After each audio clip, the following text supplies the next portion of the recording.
La economía es un concepto y una práctica que se ha manejado en el mundo desde hace tantos años como la historia nos da para entenderlo. Es algo necesario en un mundo donde los recursos son finitos y necesitamos un sistema que nos ayude a llevar su escasez de manera controlada. Es algo que ha pasado por tantas etapas y procesos que ahora mismo entiende tantos sistemas y conceptos como en su tiempo fue el comunismo primitivo. Es algo que ha avanzado constantemente y que ahora no se limita solo a los términos de trueque o a entender qué es una moneda y los billetes. Es por eso que hoy es cierto que el tema de la economía puede ser realmente tan extenso y tan interesante que no terminaría de acabar por explicar todo en un simple video o presentación. Pero hoy intentaré por lo menos dejar más en claro los principios o conceptos que hoy en día permiten que la economía traspase las barreras geográficas de lo delimitado como nacional y se posicione como un principio sociopolítico más allá de lo que realmente muchos imaginamos. Así que para ello primero necesitamos revisar lo que es el concepto de la globalización. No podría existir una economía a nivel internacional si el mundo no estuviera unificado o al menos no tuviera acceso o conexión entre sí mismo de la manera en que lo hace ahora. Esto es lo que entiende el concepto de la globalización. Es un proceso económico, social, político, tecnológico y cultural a escala planetaria, caracterizado por una progresiva integración e interacción entre los países, las personas y las instituciones. Básicamente permite que el planeta funcione de una manera en que esté conectado y que todos podamos seguir compartiendo de cierta manera muchas de las cosas que vienen de las naciones que se han formado por sí solas, privadas del resto de las demás por tantos años. De esta manera la economía se integra a un nivel internacional. Entrando en el comercio, significa el intercambio de bienes y servicios entre países. Implica la compra, venta o intercambio entre diferentes divisas y formas de pago. Es un concepto que en realidad cualquiera podría entender solo con su nombre. Si le explicas a un niño que internacional explica entre más de un país, dos o más, es muy sencillo. Es el intercambio de esos bienes y esos servicios que sobrepasan las barreras de lo político y lo geográfico entre países. Pero a la vez es realmente muy interesante, porque el comercio internacional obviamente tiene ciertos beneficios, ciertas ventajas, pero para entenderlo un poco mejor, primero tenemos que revisar cuáles son sus bases. Y es que el comercio internacional, perdón, solo existe gracias a la exportación y la importación. Estos conceptos son iguales a la inmigración y la inmigración, que básicamente significan lo mismo y el sufijo en la palabra, prefijo en la palabra, viene solo de si sale o viene. En el caso de la migración, esa misma palabra migración reúne a los dos. Estas dos no tienen una palabra como esa, así que tienen que ser descritas de manera diferente, pero su significado viene aterrizando a ser el conjunto de bienes y servicios comprados por un país en territorio extranjero para su utilización. Exportación es aquello que sale de nuestro país hacia los demás e importación es cuando entra. No tiene gran ciencia. Son una herramienta impredecible de contabilidad nacional, quiero decir. Bastante sencillo, pero en este mismo apartado vamos a hablar sobre las ventajas que tiene. ¿Por qué es tan importante entre naciones a cambiar solo entre unas comunidades? Básicamente, dejando de lado los principios que tendrían empresas internacionales que podrían llevar sus fábricas a otros países y ahí mismo empezar a producir en vez de exportar sus productos, nosotros como consumidores tenemos la posibilidad de adquirir todo tipo de productos o servicios, incluso ideas, tecnologías, avances, cualquier cosa desde cualquier parte del mundo. Y es que si en nuestro país no existen estos productos, podemos adquirirlos por medio de las exportaciones. O si acaso, en un ejemplo que describiremos mejor en siguientes conceptos, nuestro país no tuviese gran cantidad de este producto, pero otro país sí lo tuviera, entonces si no existieran las exportaciones, nosotros tendríamos que pagar precios muy, muy elevados por este producto que es tan escaso. Pero con las exportaciones, un país que tiene en abundancia este producto lo trae a nuestro territorio, entonces disminuye los precios. Es una manera de manejar la escasez, pero a nivel global. Es básicamente la máxima en el sistema económico. Pero, a su vez, obviamente esto trae asuntos como lo son la ventaja absoluta y comparativa. Este es un tema realmente muy complicado. A mí me tomó mucho entenderlo y incluso ahora me costaría un poco explicarlo bien. Aquí adjunté un video de YouTube porque creo que la persona lo describe mucho mejor, dura pocos minutos, pero con ver la mitad ya es suficiente. Pero en mis palabras, básicamente lo que la ventaja absoluta se refiere es la capacidad de una persona, empresa o país para producir un bien teniendo que usar menos factores de producción que otro. O sea, que tú tienes la capacidad de si dedicas todos tus recursos a la producción de un bien, harías tal cantidad. Si estas cantidades netas se comparan al del resto de naciones y tú eres quien tiene el mayor número, esa es la ventaja absoluta que tienes. Pero la ventaja comparativa es algo más sustancial y difícil de entender. Es algo que depende totalmente del concepto de costo de producción y que no tengo la definición aquí escrita porque si la pusiera y con la ambigua que es y parecida a la ventaja absoluta, no explicaría nada.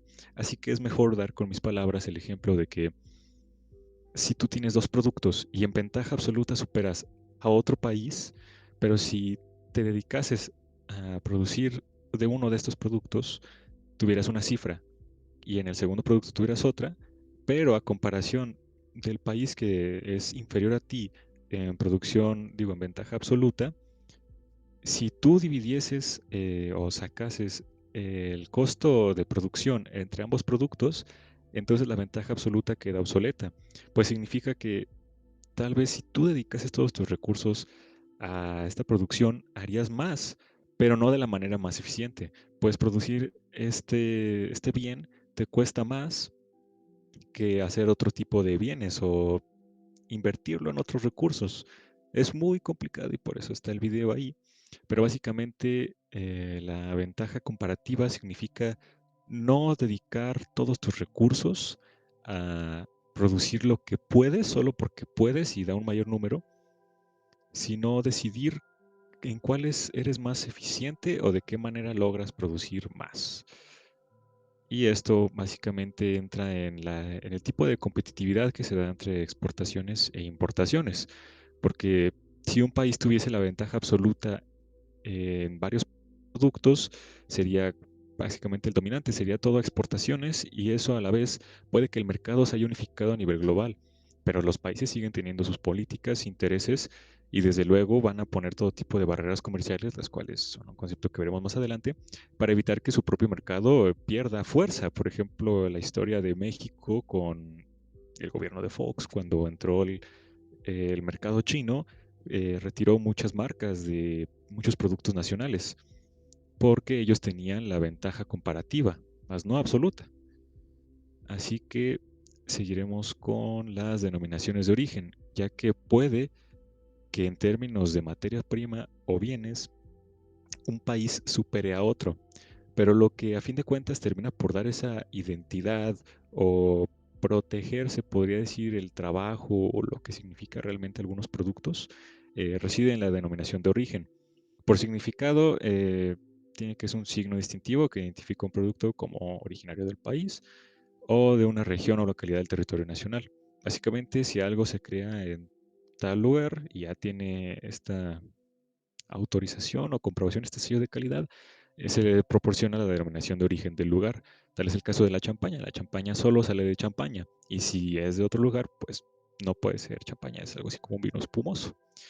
En Jalisco al menos, digo, partiendo de México, México tiene varias denominaciones de origen, pero nosotros en la regionalidad de Jalisco tenemos el tequila, la raicilla y el chile de, momento, Yahualica. No lo conocía yo, pero existe. Y básicamente es lo que le da la identidad o vuelve únicos a los productos, les da esa plusvalía al momento de exportar, que el tequila solo es tequila cuando sale del tequila, de tequila. Sí. Y entonces entra a englobar más lo que es México. México en el comercio internacional puede verse un tanto como un consumidor, pero ese es un aspecto más técnico. Básicamente lo que yo logré rescatar o quería compartir en el lugar que ocupa México en el comercio internacional es más sobre lo que logra exportar. Pues a nivel global puede ser un consumidor, pero en términos de importaciones, ¿qué consume México de los demás países? Pero lo que distingue a México entonces no sería lo que consume, sino lo que le da al resto del mundo. Según la Secretaría de Gobierno, en términos de exportación, es el principal país exportador del mundo en cerveza, tomate, chiles, pimientos, frutos rojos, aguacate, tequila, entre otros. Básicamente eso es el lugar que ocupa. Y como pueden ver aquí está el tequila. No es solamente una bebida destilada más. Pero en todo esto que hemos visto sobre la economía internacional, he mencionado muy pocos tecnicismos o las limitantes que realmente existen, más allá de solo la idea de poder compartir entre países cualquier mercancía, cualquier producto o lo que sea. Pero obviamente todo esto necesita de muchas, muchas regulaciones y como ya bien mencioné, entre los intereses de los países no se puede hacer lo que cualquiera quiera como quiera. Es por eso que surge la Organización Mundial del Comercio, o OMC abreviada. Tuvo su origen en el 95 como sucesora del Acuerdo General sobre Aranceles Aduaneros y Comercio, después de la Segunda Guerra Mundial. Es una de las organizaciones mundiales más jóvenes que existe y básicamente está ahí para regular lo que es el comercio internacional, darle incluso un sentido o un enfoque diferente. Pero para eso aquí tenemos sus principales funciones. A manera abstracta, eh, está ahí para contribuir a que las corrientes comerciales circulen con fluidez, libertad, equidad y previsibilidad. Básicamente administra acuerdos comerciales entre países, funciona de mediador o como una central para foros de acuerdos, ayuda a los países en desarrollo a que sus productos entren al mercado internacional, entre muchas otras cosas. Pero una de las más importantes es que ayuda a regular o da luz verde a ciertas políticas comerciales entre países para que sea más sencillo o se agilice, que sea incluso justo el comercio internacional. Y entre estos conceptos o lo que limita, lo que llega a ser el comercio internacional de simplemente no serlo, están los aranceles, que son un tipo de impuesto. Básicamente son los derechos de aduana aplicados a las importaciones de mercancías. Cuando tú exportas o estás importando, el gobierno de aquel país, a manera de retribución, cobra un impuesto y ese impuesto son los aranceles. Además de los aranceles están las barreras comerciales, que ya había mencionado. Básicamente corresponden a las medidas adoptadas por los países con el objetivo de proteger las economías nacionales y que bloquean de cierta forma las importaciones de otros países. Como ya mencioné, puede ser que un país no tenga la intención de permitir que el mercado de otro entre en él porque destruiría por completo su propio mercado interno, nacional. Así que pueden poner barreras comerciales de muchos tipos, porque hay muchos tipos de ellas y en realidad no hay algo que no se los permita hacerlo. Si un país no quiere comerciar con otros a nivel internacional, puede decidir no hacerlo.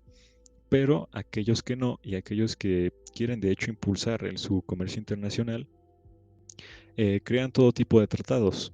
Entre ellos está la Unión Aduanera. Es un tipo de tratado, o bueno, un grupo de países que aplican un sistema común de procedimientos, normas y aranceles para todos o casi todas sus importaciones, exportaciones y mercancías en tránsito. Primero vamos a ver el resto de tipos de tratados y ahora explico un poco bien las diferencias o por qué es diferente cada uno. También están las áreas de libre comercio, que son un lugar donde se ha realizado un tratado comercial entre dos o más países que se centra en la eliminación de las barreras comerciales dentro del país, dentro del área que delimitan los países. Y además, los mercados comunes. Un mercado común es un acuerdo entre dos o más países con el fin de asegurar la libre circulación e intercambio de bienes, servicios y factores de producción entre sus fronteras. Básicamente los tres tienen un mismo propósito, un mismo objetivo, se podría decir, ya que buscan eliminar o al menos aligerar un poco este tipo de barreras que los países pueden tener para agilizar o dar simplemente las exportaciones y las importaciones, el comercio entre estos acuerdos. El tema es que, por ejemplo, la Unión Aduanera y el área de libre comercio son algo parecidas, solo que su diferencia radica en que en un área aduanera las políticas comerciales de los países tienen que estar algo armonizadas, tienen que mantener ciertos aspectos en común, pero las áreas de libre comercio no tienen por qué tener ni siquiera la intervención de estos países terceros para lograr intercambiar los productos. Es como si simplemente pasaran y ahí se quedaran. Y bueno, creo que eso es todo. Sí, aquí tenemos la bibliografía. A manera de conclusión, pues básicamente, obviamente, ya mencioné que la economía ha existido desde tanto tiempo. Estos son los conceptos más actuales que pueden aplicar a lo que incluso muchos no entienden que termina por ser la economía, siendo básicamente solo la manera en que solventamos la escasez. Claro que sería muchísimo más práctico entonces ver este modelo de comercio internacional. Hay muchos problemas, muchas definiciones, muchos conceptos en lo que entiende el intercambio entre países de todo tipo, sus intereses y sus historias, incluso ahora, por ejemplo, la guerra que hay entre Rusia y Ucrania, la forma en que los países delimitan el mercado ruso, es un mundo de cosas. Pero básicamente, como ya lo había dicho, es la máxima de lo que significa la economía. Unificar el planeta como uno solo y entonces ver sus recursos como un mismo número para solventar una escasez que realmente termina por ser de bien común. Gracias por su atención. Fin.